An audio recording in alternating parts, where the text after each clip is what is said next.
Selamat hari Minggu yang diberkati. Seperti biasa katakan bersama saya orang yang paling disayang sama Tuhan. Saya orang yang dibenarkan karena iman dalam Kristus Yesus. Bilang sama kiri kanan depan belakang kamu juga. Amin. Saudara siap diberkati hari ini? Kita akan melanjutkan pelajaran kita 2-3 minggu yang lalu, yaitu bagaimana caranya saudara bisa mengerti firman Tuhan dengan benar. Saya sudah membagikan sharing beberapa hal sama saudara, dan saya percaya ini membantu saudara supaya saudara lebih mengerti ketika saudara membaca atau mendengar firman Tuhan. Yang pertama, seluruh Alkitab saudara berbicara tidak lain tidak bukan adalah tentang siapa? Tentang Yesus dan tentang pekerjaannya yang sudah dia selesaikan. Bukan yang lain. Hanya tentang Yesus dan tentang pekerjaan yang sudah dia selesaikan di atas kayu salib. Waktu Yesus bangkit, dia menampakkan diri kepada murid-muridnya, dan ini yang dia katakan sama murid-muridnya. Dan harus digenapi. Katakan bersama saya, harus digenapi. Amin. Semua yang ada tertulis tentang aku, tentang Yesus. Di mana ditulis? Dalam seluruh kitab Musa, kitab para nabi, dan kitab Mazmur. Semua harus digenapi yang ada tertulis tentang aku. Kita tahu penggenapannya ada di mana? Ada di perjanjian baru. Jadi perjanjian baru adalah Yesus yang digenapi, yang disingkapkan. Perjanjian lama adalah Yesus yang disembunyikan. Dalam bentuk gambaran, dalam bentuk tokoh, dalam bentuk cerita. Jadi seluruh Alkitab saudara, perjanjian lama, perjanjian baru, tidak lain tidak bukan, semuanya berbicara tentang siapa? Tentang Yesus. Baca Alkitab saudara, cari Yesus dan cari pekerjaan yang sudah dia selesaikan di atas kayu salib. Amin. Yang kedua, perhatikan baik-baik. Saudara harus bisa rightly divide, memisah-misahkan dengan benar Alkitab saudara. Betul? Kita sudah sama-sama belajar minggu yang lalu. Alkitab membagi orang dalam 3 golongan besar. Yang pertama bangsa Yahudi, yang kedua bangsa yang bukan bangsa Yahudi, atau bangsa-bangsa yang tidak mengenal Allah, atau sering disebut bangsa kafir. Dan golongan yang ketiga adalah jemaat Allah, atau gereja Tuhan. Saudara harus bisa memisah-misahkan dengan benar. Jangan pukul rata. Karena banyak orang Kristen yang pukul rata. Firman yang bukan untuk orang percaya, kutuk yang bukan lagi merupakan bagian orang percaya, diterima mentah-mentah. Sehingga saudara menjadi bingung sendiri. Loh, kok di depan berkata begini, kok di belakang berkata begitu. Oh, Alkitab kayaknya bertentangan. No. Tidak ada satupun ayat yang bertentangan. Pertentangan hanya terjadi dalam pikiran saudara. Kenapa? Karena saudara tidak memisahkan dengan benar Alkitab. Jadi lihat konteksnya. Pisahkan dengan benar. Dan hari ini saya mau bagikan hal yang ketiga. Bagaimana caranya supaya saudara mengerti Alkitab saudara dengan benar. Dan caranya adalah menurut pengalaman saya sharing sama saudara, saudara bisa mengerti Alkitab dengan benar ketika saudara mengadakan perbandingan atau membedakan, atau kita sering sebut dengan studi banding. Dengan studi banding, misalnya kasih karunia dan hukum Taurat. Kalau saudara hidup di bawah kasih karunia, maka Allah akan berkata, aku akan. Kenapa? Karena kasih karunia sifatnya menyediakan. Ketika kamu hidup di bawah hukum Taurat, Allah akan berkata sama saudara, jangan. Kenapa? Karena hukum Taurat sifatnya menuntut. Betul? Nah, seringkali Roh Kudus menaruh 2 buah cerita secara berdampingan, pasal demi pasal. Apa tujuannya? Supaya saudara bisa belajar, melihat perbandingan, perbedaannya. Contohnya Lukas 18 dan Lukas 19. Di dalam Lukas 18, di situ diceritakan ada seorang pemimpin yang kaya. Dia datang sama Yesus dan dia bertanya, apa yang harus aku lakukan supaya aku memperoleh hidup yang kekal? Memperoleh hidup yang kekal. Jadi dia datang sama Yesus mengandalkan perbuatannya.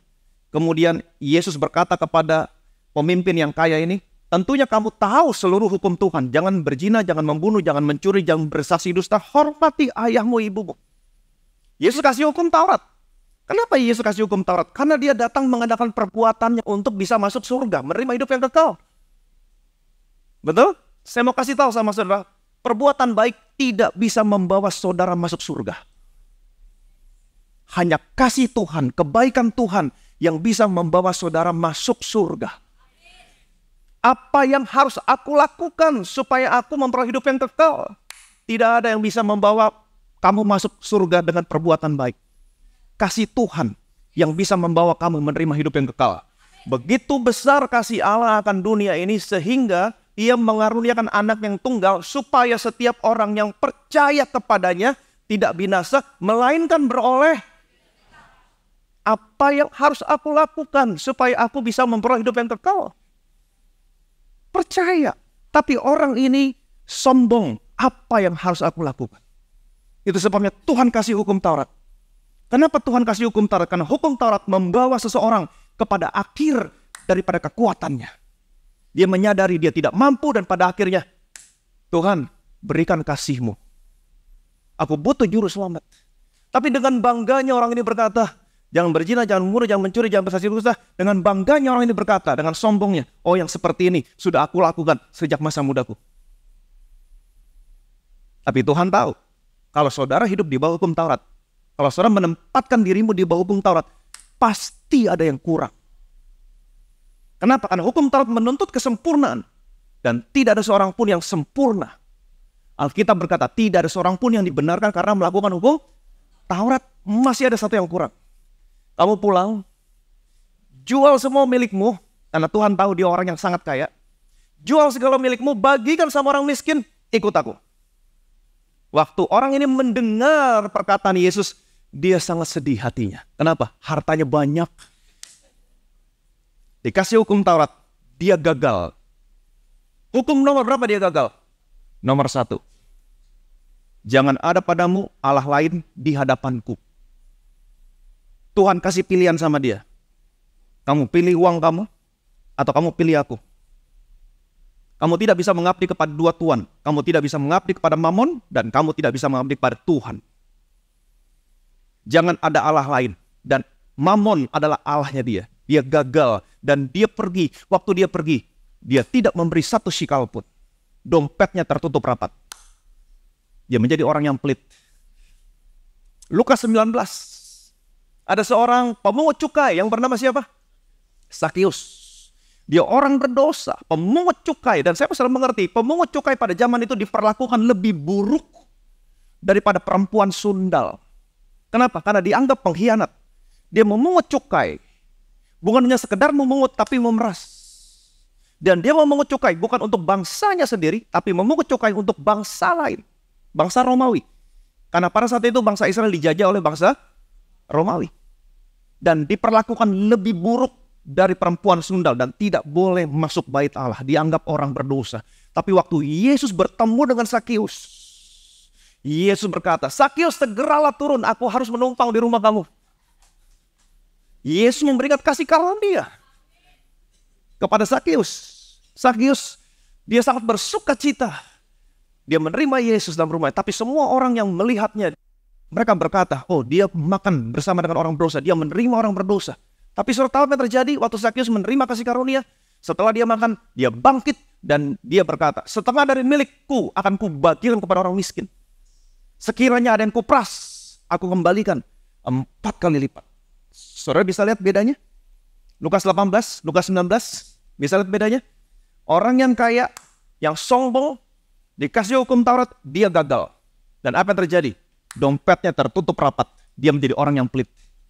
Tapi pemungut cukai, orang berdosa, waktu dia menerima kasih karunia Tuhan, apa yang terjadi? Kasih karunia Tuhan mengubahkan hidup dia. 180 derajat. Yang tadinya mengambil, memeras. Sekarang memberi.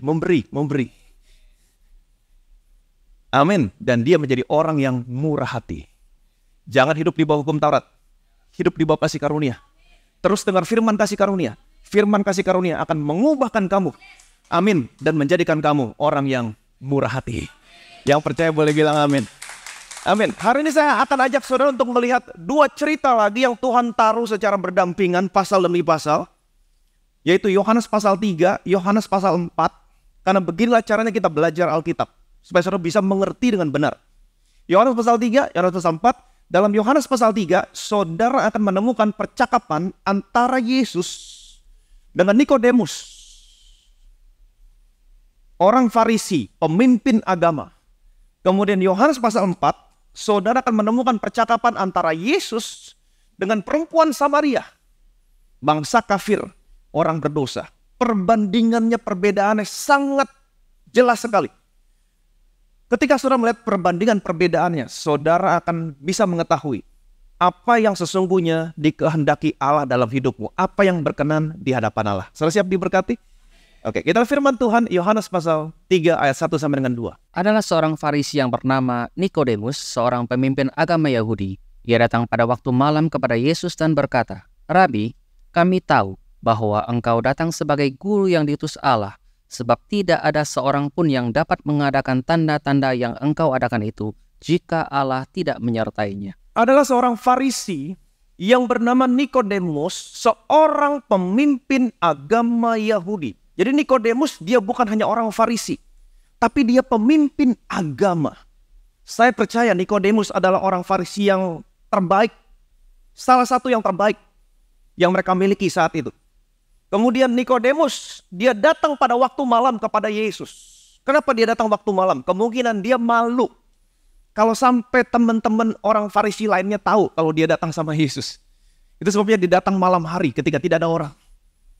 Betul? Tetapi di balik kapasitas yang Nikodemus miliki, saudara bisa bayangin, orang Farisi, pemimpin agama Yahudi, pasti dia tahu betul hukum Taurat. Dia tahu betul adat istiadat orang Yahudi. Dia tahu betul hukum Taurat. Semuanya dia tahu. Tapi di balik kapasitas yang Nikodemus miliki, Yesus melihat dia haus. Ada rasa haus di dalam dirinya. Itu sebabnya dia datang sama Yesus.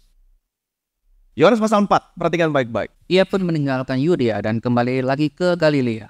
Ia harus melintasi daerah Samaria, maka sampailah ia ke sebuah kota di Samaria yang bernama Sikhar, dekat tanah yang diberikan Yakub dahulu kepada anaknya Yusuf. Di situ terdapat sumur Yakub. Yesus sangat letih oleh perjalanan, karena itu ia duduk di pinggir sumur itu. Hari kira-kira pukul 12. Maka datanglah seorang perempuan Samaria hendak menimba air. Kata Yesus kepadanya, "Berilah aku minum." Maka datanglah seorang perempuan Samaria hendak menimba air. Kata Yesus kepadanya, "Berilah aku minum." Kalau saudara baca terus ayatnya, saudara akan menemukan percakapan antara Yesus dengan perempuan ini. Sekarang kita bandingin. Di dalam Yohanes pasal 3, ada orang Farisi, pemimpin agama. Dia seorang laki-laki. Dia bangsa Yahudi. Betul? Kita buat perbandingan sekarang. Kemudian di Yohanes pasal 4, ada seorang Samaria, dia seorang perempuan, dan dia bangsa kafir. Sangat jelas sekali perbedaannya. Nikodemus, dia bertemu dengan Yesus pada waktu kapan? Malam hari. Sedangkan Yesus bertemu dengan perempuan ini kapan? Siang hari. Bagaimana caranya mereka bertemu? Nikodemus yang mencari Yesus. Betul? Sedangkan perempuan Samaria, Yesus yang mencari perempuan ini. Sangat jelas sekali perbedaannya. Sangat ekstrim sekali perbedaannya. Ingat, tadi di Yohanes pasal 4 ayat yang ketiga, ia harus meninggalkan Yudea, kembali kemana? Ke Galilea. Ia harus melintasi daerah Samaria. Ia harus melintasi daerah Samaria. Kenapa? Yesus mencari perempuan ini. Ia meninggalkan Yudea. Kenapa dia meninggalkan Yudea? Karena mereka menolak Yesus. Bangsa Israel menolak Yesus. Padahal Yesus begitu mengasihi bangsa ini. Tapi mereka menolak Yesus. Tetapi ada satu hal yang saya mau saudara mengerti. Kasih Yesus berbeda dengan kasih manusia. Kasih Yesus berbeda dengan kasih yang dimiliki oleh manusia. Amin. Sekalipun kasih Yesus ditolak, kasihnya tidak pernah berubah. Kasihnya tetap ada. Ingat yang kita pelajari minggu yang lalu, sekalipun mereka menolak, Yesus menunda berkatnya atas mereka. Kasihnya tetap ada. Betul, kasihnya tidak pernah berubah. Berbeda dengan kasih yang dimiliki manusia. Ketika kasih manusia ditolak oleh orang yang dikasihi, maka kasihnya bisa jadi berubah. Jadi kebencian, jadi kemarahan, jadi kepahitan, bahkan bisa membunuh. Betul, tapi kasih Tuhan tidak pernah berubah. Tuhan simple. Waktu dia mau memberikan kasihnya, ketika kasihnya ditolak, it is okay. Tuhan tinggal balik badan. Dan dia akan melihat orang lain yang menerima kasih Tuhan. Itu sebabnya kalau saya beritakan Injil kasih karunia, kalau orang menolak, saya nggak pusing. Kamu yang rugi. Kamu akan melihat orang lain yang menerima kasih karunia Tuhan. Amin. Jadi, saudara bisa lihat perbedaannya sangat ekstrim sekali, perbedaannya sangat jelas sekali. Pertanyaan saya, waktu Yesus ada bersama-sama dengan Nikodemus dan perempuan Samaria, pertanyaan saya, Yesus merasa lebih nyaman dengan yang mana? Dengan yang mana? Kalau saudara baca terus ayatnya, saudara akan menemukan Yesus lebih nyaman bersama dengan perempuan Samaria. Kenapa? Kalau saudara baca dalam Yohanes pasal 3, saudara akan menemukan Yesus menegur Nikodemus. Nikodemus ditegur. Oke, kita lihat. Ia datang pada waktu malam kepada Yesus dan berkata, Rabi, kami tahu bahwa engkau datang sebagai guru yang diutus Allah, sebab tidak ada seorang pun yang dapat mengadakan tanda-tanda yang engkau adakan itu, jika Allah tidak menyertainya. Ia datang pada waktu malam kepada Yesus dan berkata, Nikodemus datang sama Yesus pada waktu malam dan berkata, Rabi, kami tahu, kami tahu. Mereka selalu berkata, kami tahu, kami tahu, kami tahu, alias sok tahu. Mereka tidak pernah datang sama Yesus dan berkata, Rabi, kami perlu tahu, kami perlu belajar. Tidak. Mereka sombong. Itu sebabnya datang malam hari, datang malam-malam selalu, kami tahu, kami tahu. Untuk apa mereka datang kalau sudah tahu? Jadi saya bisa lihat motivasinya. Orang yang sombong dan sok tahu. Itu sebabnya Tuhan berkata kepada Nikodemus. Tuhan menegur Nikodemus. Oke? Kamu harus lahir baru. Apa maksudnya? Semua yang kamu pelajari selama ini, pengetahuan yang kamu miliki, harus lahir baru. Itu sebabnya Tuhan juga pernah berkata, anggur yang baru tidak bisa disimpan di dalam kantung yang lama. Kalau saudara mau mengerti firman kasih karunia, kamu harus tinggalin semua yang pernah kamu tahu dulu. Kalau kamu gak pernah tinggalin, kamu akan menjadi orang yang so tahu. Mau gak begini, salah. Kamu akan menjadi orang yang so tahu. Kamu harus kosongin dulu semuanya. Ganti kantungnya dengan kantung yang baru. Karena anggurnya baru. Amin. Orang yang sombong tidak bisa menerima kasih karunia Tuhan. Kasih karunia Tuhan hanya diberikan kepada orang yang rendah hati. Seperti air mengalir ke tempat yang rendah, demikianlah kasih karunia Tuhan diberikan kepada orang yang rendah hati. God give grace to the humble. Tuhan memberikan kasih karunia kepada orang yang rendah hati. Jadi Yohanes pasal 3 saudara menemukan Yesus menegur Nikodemus. Kenapa? Karena sombong. Betul? Dan Yohanes pasal 4 saudara menemukan perempuan ini juga ditegur sama Yesus, tapi ditegur dalam kasih. Oke, kita lihat, perhatikan baik-baik. Yohanes pasal 4 ayat 3-6. Ia pun meninggalkan Yudea dan kembali lagi ke Galilea. Ia harus melintasi daerah Samaria, maka sampailah ia ke sebuah kota di Samaria yang bernama Sikar, dekat tanah yang diberikan Yakub dahulu kepada anaknya Yusuf. Di situ terdapat sumur Yakub. Yesus sangat letih oleh perjalanan, karena itu ia duduk di pinggir sumur itu. Hari kira-kira pukul 12. Ia pun meninggalkan Yudea dan kembali lagi ke Galilea. Kita tahu dia meninggalkan Yudea karena dia ditolak oleh bangsa Yahudi.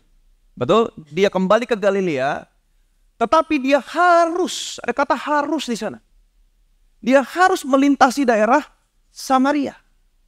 Kalau orang Yahudi dari Yudea ke Galilea, dia akan menghindari Samaria. Kenapa? Karena orang Yahudi tidak bergaul dengan Samaria. Tapi dia harus melintasi Samaria. Kenapa? Karena dia tahu di Samaria ada seorang perempuan yang butuh diselamatkan. Dia tahu di Samaria ada seorang perempuan yang membutuhkan kasihnya. Amin. Kenapa? Karena perempuan ini haus akan kasih. Dia merasa kesepian. Dia haus akan kasih. Itu sebabnya dia mencari kasih dari tempat yang salah. Dari satu laki-laki ke laki-laki yang lain. Itu sebabnya dia kawin cerai 5 kali dan sekarang dia hidup dengan laki-laki lain yang bukan suaminya. Dia haus akan kasih. Yesus tahu Itu sebabnya Yesus harus melintasi daerah Samaria. Yesus begitu mengasihi wanita ini. Kawin cerai 5 kali. Hidup dengan laki-laki lain yang bukan suaminya. Kebanyakan orang berkata, kalau orang hidupnya seperti itu, mana mau Tuhan datang. Buktinya Tuhan harus melintasi Samaria. Inilah Yesus, saudara, inilah Yesus. Betapa luar biasa Yesus. Amin. Bukan orang sehat yang memerlukan tabib. Orang sakit yang memerlukan tabib. Jadi perempuan ini kesepian. Dan saya mau kasih tahu sama saudara, tidak ada yang lebih menyedihkan daripada orang-orang yang kesepian. Kenapa semuanya diam? Tidak ada yang lebih menyedihkan daripada orang-orang yang kesepian. Yang dimaksud dengan kesepian di sini bukan berbicara tentang orang yang tidak menikah atau belum menikah, bukan. Bukan itu. Orang bisa saja menikah, sudah menikah, tapi tetap bisa merasa kesepian. Kesepian bukan berbicara tentang hadirnya seseorang atau tidak hadirnya seseorang dalam kehidupan seseorang, bukan itu. Tapi kesepian berbicara tentang keadaan hati orang yang kosong. Saudara bisa berada di tempat keramaian yang begitu ramai, tapi saudara tetap bisa merasakan kesepian. Itu sebabnya tadi saya katakan tidak ada yang lebih menyedihkan daripada orang yang merasa kesepian. Nah, pertanyaan saya, apa obat untuk hati yang sepi? Apa obat untuk orang-orang yang kesepian? Memiliki waktu sendiri bersama Yesus. Memiliki waktu sendiri bersama Yesus. Dia harus melintasi daerah Samaria. Kenapa? Karena Yesus tahu di situ ada seorang wanita yang kesepian. Haus akan kasih. Dia khusus datang ke tempat itu. Supaya wanita ini memiliki waktu sendiri bersama Yesus. Bahkan Yesus begitu merendahkan dirinya, membuat dirinya begitu bergantung kepada perempuan ini. Berilah aku minum. Betapa luar biasanya Yesus, saudara Yesus. Saudara bisa melihat Yesus di sini? Yes. Amin. Yesus begitu baik, dia merendahkan dirinya, membuat dirinya begitu bergantung kepada perempuan ini. Berilah aku minum. Kemudian perempuan ini berkata, masakan orang Yahudi minta air sama orang Samaria? Perempuan ini berkata demikian karena memang orang Yahudi tidak bergaul sama orang Samaria. Kemudian Tuhan berkata, jika engkau tahu kasih karunia Allah, jika engkau tahu siapa dia yang meminta kepadamu air, maka niscaya kamu akan minta kepadanya dan ia akan memberikan kepadamu air hidup. Wow. Kemudian perempuan ini berkata, Tuhan, engkau tidak punya timba. Sumur ini amat dalam. Bagaimana engkau memperoleh air hidup? Perempuan ini tidak mengerti tentang apa yang Yesus katakan. Kemudian Tuhan berkata, kalau kamu minum air dari sumur ini, kamu haus lagi. Tapi kalau kamu minum air yang kuberikan kepadamu, kamu tidak haus lagi. Dan lebih daripada itu, air yang kamu minum akan menjadi mata air di dalam kamu, yang akan memancar keluar sampai kehidupan yang kekal. Artinya apa? Kamu tidak akan haus lagi. Dan perempuan ini tidak mengerti. Sesungguhnya Yesus bukan sedang berbicara tentang air secara fisik, tapi perempuan ini tetap berpikir air secara fisik. Itu sebab Tuhan berkata, kalau kamu minum air ini, air secara fisik, kamu akan haus lagi. Dia tidak mengerti, Yesus sesungguhnya sedang berbicara tentang kehidupan perempuan ini. Yang haus akan kasih, yang kesepian, yang mencari kasih dari tempat yang salah, dari satu pria ke pria yang lain. Dengan kata itu Tuhan mau bilang begini, kalau kamu berusaha untuk memuaskan kasihmu, mengusir kesepianmu dari human relationship, dari hubungan dengan manusia, kamu pasti akan haus lagi. Itu sebabnya dia cari kasih dari satu laki-laki ke laki-laki yang lain sampai 5 kali, dan sekarang yang ke-6 dia tetap haus. Tapi Tuhan mau berkata gini, kalau kamu minum air yang aku berikan kepadamu, kamu tidak akan haus lagi. Kalau kamu menerima kasihku, kamu tidak akan mencari kasih dari tempat yang lain. Bahkan kasih itu akan menjadi mata air yang memancar keluar. Amin. Nah, banyak orang yang haus. Haus di sini bukan berbicara tentang haus secara fisik. Haus, pengen minum, bukan. Tapi haus di sini berbicara tentang emosional, spiritual. Haus akan kasih, kesepian, haus akan pengakuan. Banyak. Dan mereka berpikir Mereka bisa memuaskan, menghilangkan rasa kesepian. Bagaimana caranya? Mereka pergi liburan. Betul? Healing. Sekarang zaman bahasa healing. Mau healing dulu. Pulang liburan, sepi lagi. Banyak orang ingin mengusir kesepian. Bagaimana caranya? Hangout sama teman-teman, nongkrong. Hari Senin nongkrong sama grup sana, hari Selasa nongkrong sama grup ini. Hari Rabu semua pulang nongkrong, sepi lagi. Banyak orang berpikir ingin mengusir kesepian, rasa haus dengan apa yang ada di luar sana. Tapi Tuhan berkata, miliki waktu sendiri bersama aku. Miliki waktu sendiri bersama aku. Minum. Minum sebanyak-banyaknya. Duduk diam minum. Waktu saudara minum di dalam saudara akan merasakan seperti ada aliran-aliran air hidup. Kamu gak perlu cari kasih dari mana-mana. Kenapa? Karena kamu tahu Tuhan mengasihi kamu. Kamu gak perlu cari pengakuan di mana-mana. Kenapa? Karena kamu tahu apa yang Tuhan katakan tentang kamu. Miliki waktu sendiri bersama Yesus. Dari dalam sini akan mengalir aliran-aliran air hidup. Amin. Waktu saudara ketemu orang, saudara ngomong, wah, orang merasa diberkati. Orang merasa disegarkan.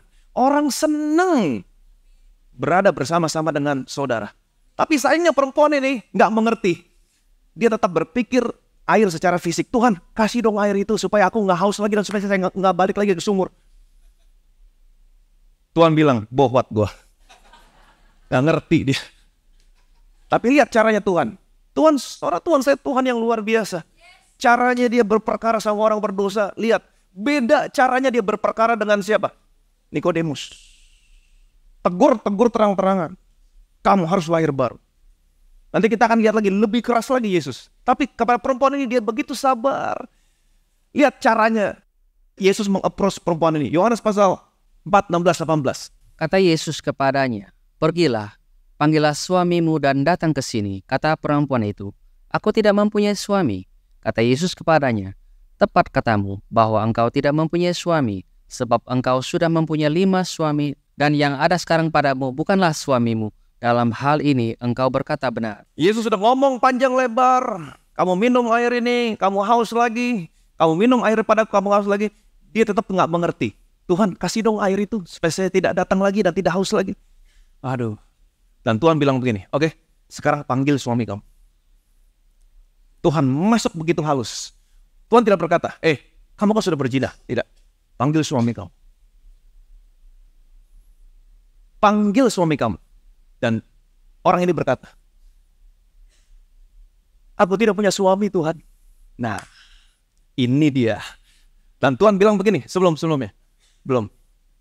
Dan Tuhan bilang gini, tepat katamu. Amin. Tepat katamu. Panggil suamimu. Aku gak punya suami. Tepat katamu. Saya bisa lihat, Yesus memuji perempuan ini. Tepat katamu. Tapi Yesus tidak memuji perzinahannya. Perzinahan salah. Justru Yesus mau membawa perempuan ini keluar dari perzinahan. Bukan dengan penghukuman, tapi dengan kasih. Amin. Membawa perempuan ini keluar dari perzinahan, bukan dengan penghukuman, tapi dengan apa? Dengan kasih. Amin. Yesus menegur perempuan ini dengan kasih. Berbeda dengan Yesus menegur Nikodemus.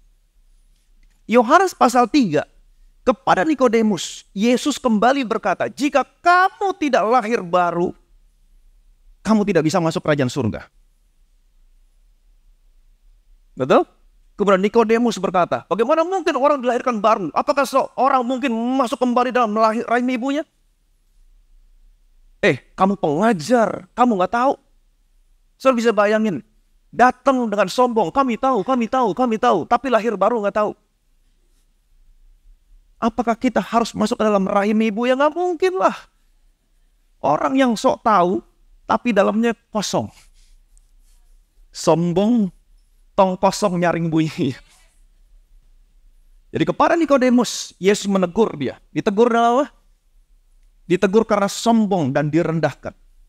Tapi kepada perempuan ini, orang berdosa, ditegur dalam kasih dan ditinggikan. Dalam hal ini engkau berkata benar.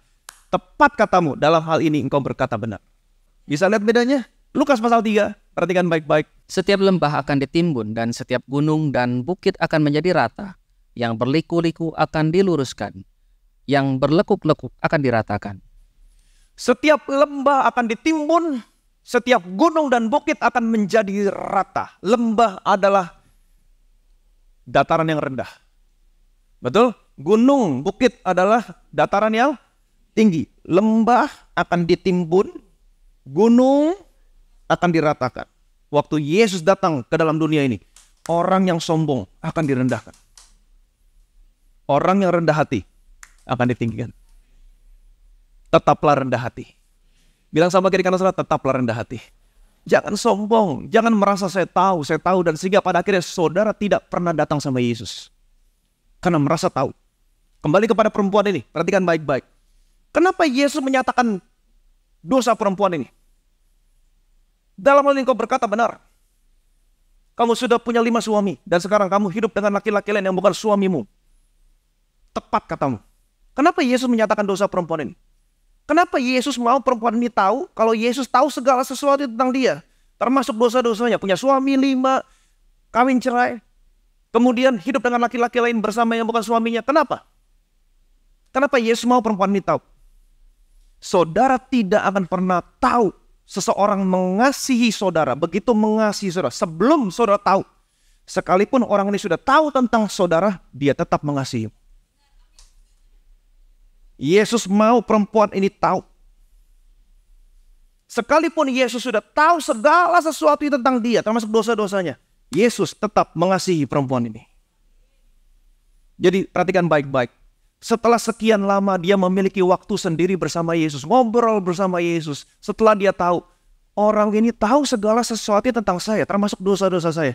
Tetapi dia tidak menghakimi saya, malahan dia mengasihi saya, malahan dia menawarkan kebaikan, mau kasih air hidup sama saya. Apa yang dia rasakan selama dia memiliki waktu sendiri bersama Yesus? Apa yang dia rasakan? Kasih Yesus. Nah, inilah air hidup. Saudara duduk diam, baca firman, lihat Yesus. Saudara merasakan apa? Kasih Yesus. Betapa Tuhan mengasihi saya. Ini air hidup. Dia terima air hidup. Apa yang terjadi sama perempuan ini? Apa yang terjadi waktu dia terima air hidup? Perhatikan baik-baik. Maka perempuan itu meninggalkan tempayannya di situ, lalu pergi ke kota dan berkata kepada orang-orang yang di situ, "Mari lihat, di sana ada seorang yang mengatakan kepadaku segala sesuatu yang pernah kuperbuat. Mungkinkah dia Kristus itu?" Maka mereka pun pergi keluar kota lalu datang kepada Yesus. Perempuan itu meninggalkan tempayannya di situ. Dia tinggalin tempayannya. Kenapa ditinggalin? Karena sekarang fokusnya bukan lagi kepada air secara fisik, tapi fokusnya kepada apa? Air hidup. Amin. Dia tinggalin tempayan. Tempayan adalah tempat untuk mengambil. Dia nggak butuh tempayan lagi. Kenapa? Karena air hidup yang dia minum di dalam dirinya mengalir menjadi mata air yang mengalir sampai kepada kehidupan yang kekal. Dia nggak butuh tempayan lagi. Dia sudah menerima air hidup. Dia terima air hidup, dia minum terus air hidup, dan air hidup ini mengalir menjadi mata air yang mengalir, terus mengalir keluar. Waktu dia minum, itu untuk dirinya sendiri. Waktu menjadi mata air, mengalir keluar. Ini untuk siapa? Untuk orang lain. Itu sebabnya dia pulang ke kotanya, dan dia berkata kepada semua orang, "Hey, mari lihat, di sana ada seorang yang mengatakan kepadaku segala sesuatu yang pernah aku perbuat. Mungkinkah dia itu Kristus?" Dia menginjil. Perempuan ini diubahkan. Dari seorang perempuan yang kawin cerai 5 kali, hidup dalam perjinan, Tuhan ubahkan. Waktu dia terima air hidup, Tuhan ubahkan. Menjadi seorang penginjil. Wow. Saudara bisa lihat kasih Tuhan di sini. Amin. Jadi kalau saudara lihat perbedaan perbandingannya, perhatikan baik-baik. Secara keseluruhan. Jadi kalau saudara belajar Alkitab, ada 2 cerita, saudara bikin begini. Saudara bisa lihat perbedaan. Dan intinya adalah tentang, ingat Yohanes pasal 4, dia meninggalkan Yudea, kembali ke Galilea, dia harus melintasi Samaria. Kenapa dia meninggalkan Yudea? Karena bangsa Israel menolak Yesus. Ingat, tujuan Allah mengutus Yesus datang ke dalam dunia pertama kali yang kita pelajari minggu yang lalu, tujuannya untuk berperkara kepada orang-orang Yahudi. Tapi karena mereka menolak Yesus, maka keselamatan beralih kepada siapa? Kepada bangsa-bangsa lain. Khususnya hari ini. Ditolak di Yudea, dia kembali ke Galilea. Kembali ke Galilea artinya di Yudea orang Israel. Di Galilea orang Israel. Betul? Dia ditolak di Yudea, tapi Tuhan belum selesai dengan dia. Berkatnya ditunda. Betul?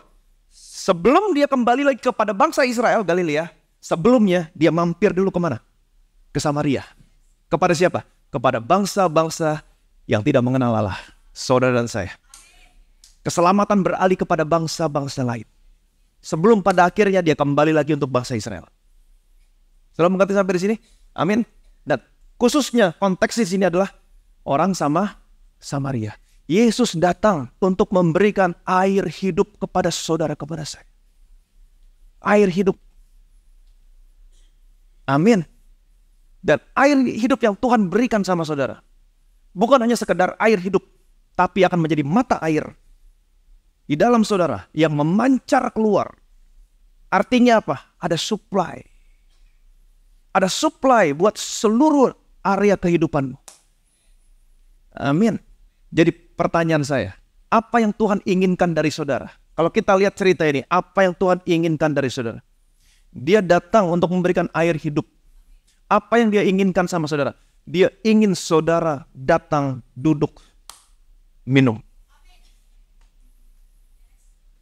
Amin. Tuhan pernah berkata begini, barang siapa haus, baiklah ia datang dan minum, maka dari dalamnya akan mengalir aliran-aliran air hidup. Ada supply. Saudara mau memiliki kehidupan yang terhubung dengan supply? Mau? Datang, minum. Ini yang dikatakan oleh Tuhan waktu Tuhan mampir ke rumah Marta Maria. One thing needful. Amin. Maria telah melakukan bagian yang terbaik. Apa itu? Satu hal. Duduk di kaki Yesus dan terus mendengarkan perkataan Yesus. Dia duduk, dia minum. Apakah saudara sudah datang setiap hari? Sudah melakukan satu hal ini setiap hari? Datang secara pribadi, duduk di kaki Yesus. Datang sama Yesus, berada dalam hadiratnya, duduk dan minum. Menerima sebuah ketersediaan dari Tuhan. Secara pribadi setiap hari. Setiap hari Minggu secara bersama-sama di tempat ini.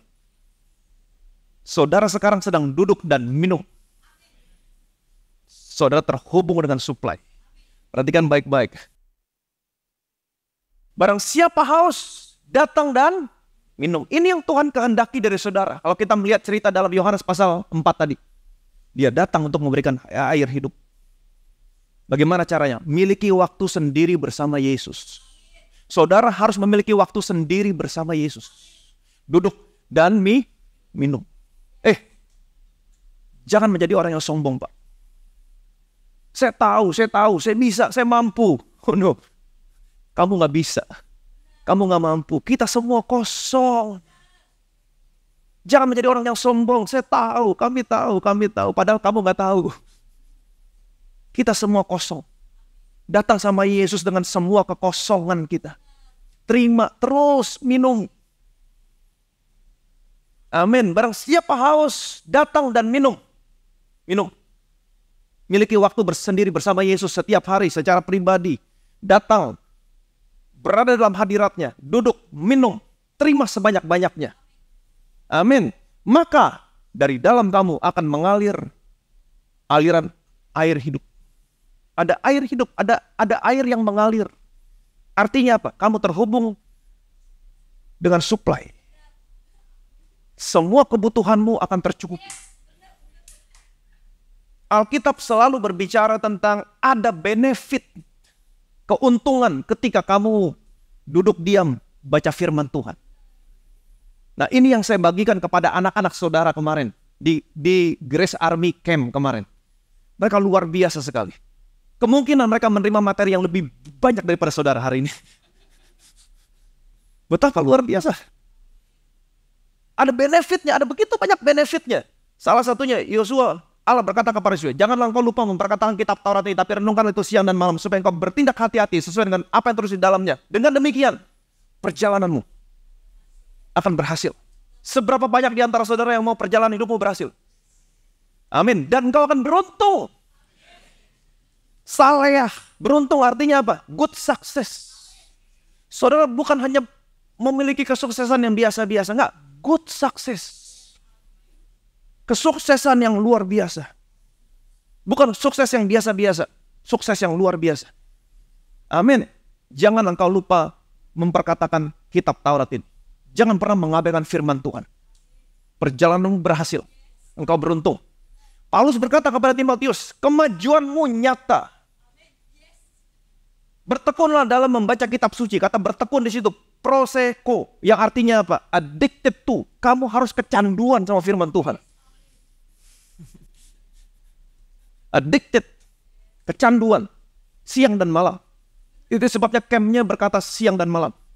Temanya siang dan malam. Apa itu? Merenungkan firman Tuhan. Terus menerus. Kamu harus kecanduan. Kemajuanmu nyata dilihat orang. Your progress bisa dilihat.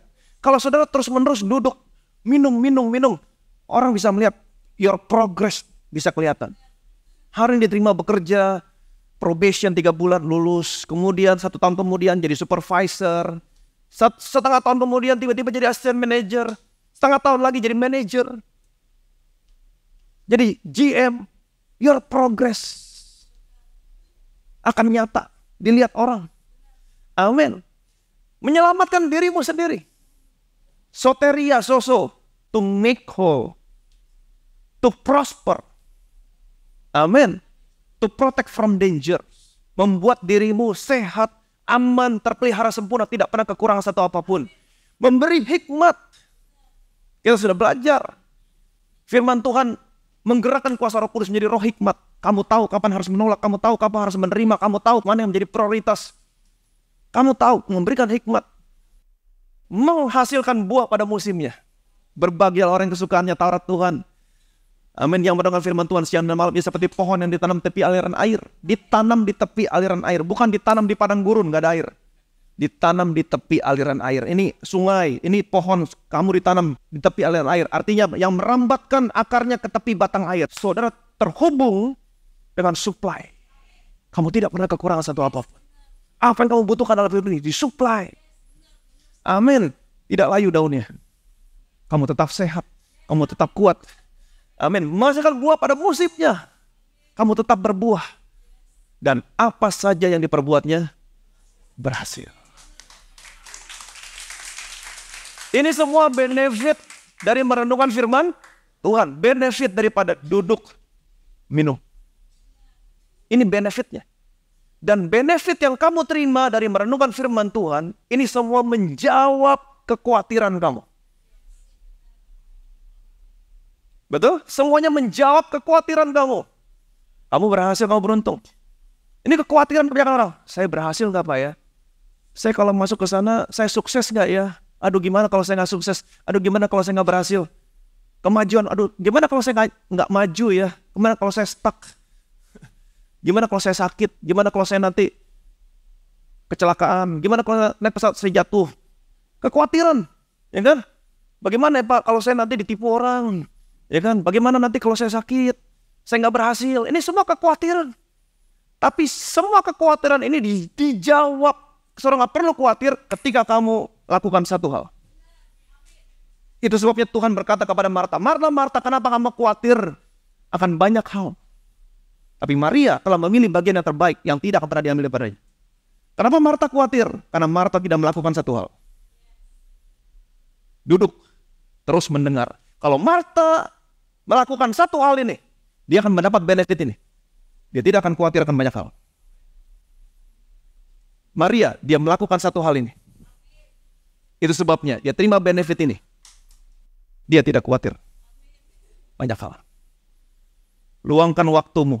Duduk secara personal setiap hari, makan firman Tuhan, minum. Ini benefit yang kamu terima. Kamu tidak akan pernah khawatir akan banyak hal. Itu sebabnya Tuhan berkata, one thing needful. Satu hal yang perlu.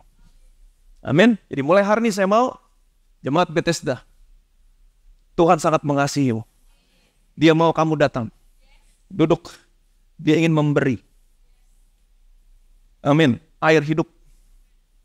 Supaya air hidup yang dia berikan juga menjadi mata air yang memancar keluar. Rasakan kasih Tuhan. Bukan hanya dirasakan, tapi beritakan kasih Tuhan. Kasih Tuhan yang kamu minum akan mengubahkan hidupmu, memberkati hidupmu. Dan kasih Tuhan yang kamu terima, berikan kepada orang lain. Beritakan kepada orang lain, supaya orang lain juga mendengar kasih Tuhan. Dan kasih Tuhan akan mengubahkan hidup mereka. Bahkan kasih Tuhan akan membuat mereka datang sama Yesus. Yang percaya boleh bilang amin. Jadi mulai hari ini luangkan waktumu baca firman Tuhan. Saya sudah membagikan beberapa tips, hal-hal yang bisa membantu saudara untuk mengerti. Nanti kita berikut next pertemuan kita akan learning by doing. Apa yang saya bagikan 3 hal ini. Sambil ada beberapa tips lagi nanti. Bagaimana caranya melihat Yesus dalam firman. Tetapi ingat baik-baik, mulai hari ini luangkan waktumu duduk minum air hidup. Oke? Saya akan bagikan bagaimana caranya. Ingat baik-baik. Bagaimana caranya? Mungkin saudara, saya mau mulai baca Pak, tapi saya mau mulai dari mana? Oke? Ingat baik-baik. Alkitab saudara, pegang ini selalu. Nanti akan ada lebih banyak lagi. Isi Alkitab saudara selalu berbicara tentang siapa? Lihat Yesus, bukan yang lain. Lihat Yesus dan pekerjaan yang sudah diselesaikan. Yang kedua, selalu lihat konteksnya. Rightly divide. Memisahkan dengan benar. Jangan dipukul rata. Saudara akan bingung sendiri. Saudara akan berkata, oh kok di depan bilang gini, kok di belakang bilang gini. Alkitab kayaknya bertentangan, kayak salah. No, tidak ada pertentangan.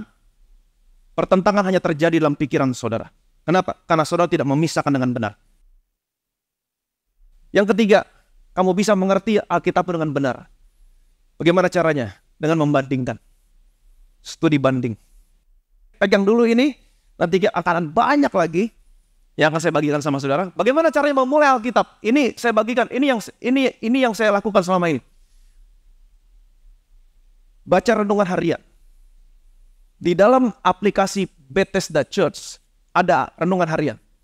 Yang belum punya, download. Baca renungan harian, di situ ada firman Tuhan, mulai baca di situ. Setiap pagi saya bangun sebelum sarapan, sebelum olahraga, saya baca renungan harian. Di kantor pun kita semua staff sebelum memulai pekerjaan, kita memulai dengan memuji dan baca renungan harian. Daily devotional. Kemudian, jangan lupa, baca kitab Amsal. Setiap hari. Ada 31 pasal. Ini Amsal, ini hikmat dari Tuhan yang Tuhan berikan kepada Salomo. 31 pasal. Artinya apa? 1 pasal 1 hari. Ini menuntun saudara dalam setiap kehidupan saudara. Tanggal 1, Amsal 1. Tanggal 2, Amsal 2. Tanggal 3, Amsal 3. Tanggal 4, Amsal 4. Tanggal 30, baca Amsal 30-31. Kalau bulannya tidak ada 31. Ini akan membantu saudara dalam hidup saudara. Oke? Yang keempat, miliki rencana membaca Alkitab. Bible plan. Kalau rencana saya baca Alkitab, mungkin saudara setahun. Silakan. Ada begitu banyak panduan membaca Alkitab selama setahun. Tapi kalau saya setiap hari 4 pasal.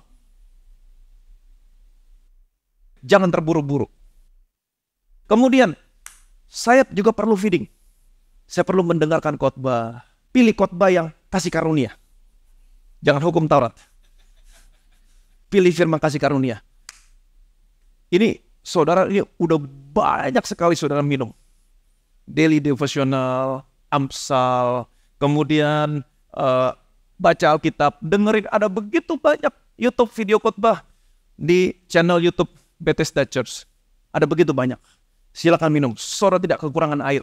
Dan saya percaya air yang kamu minum akan menjadi mata air yang memancar keluar sampai kepada kehidupan yang kekal.